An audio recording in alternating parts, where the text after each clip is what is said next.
1 நாளாகமம் 1ஆம் அதிகாரம் வசனங்கள் 6 முதல் 13 வரை.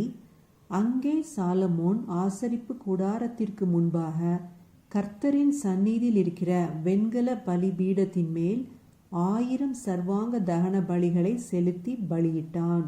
அன்று ராத்திரியிலே தேவன் சாலமோனுக்கு தரிசனமாகி, நீ விரும்புகிறதை என்னிடத்தில் கேள் என்றார்.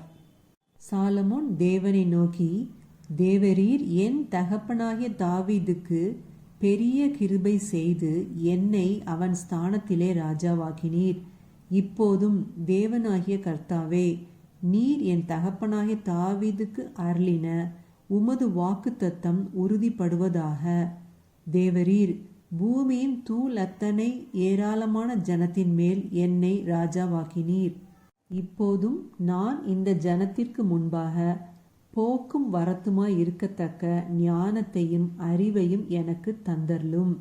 ஏராளமாயிருக்கிற இந்த உம்முடைய ஜனத்தை நியாயம் விசாரிக்கத்தக்கவன் யார் என்றான்.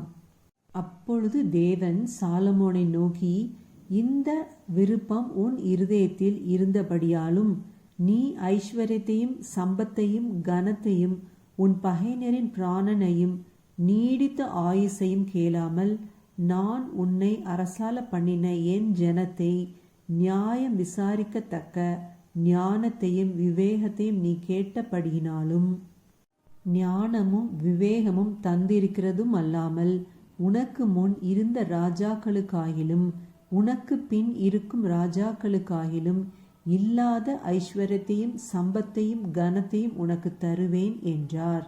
இப்படி சாலமோன் கிபியோனில் இருக்கிற மேட்டிற்கு போய் ஆசரிப்பு கூடாரத்தின் சந்நிதியில் இருந்து எருசலேமுக்கு வந்து இஸ்ரவேலை அரசாண்டான். ஆமேன். ஹல்லேலூயா.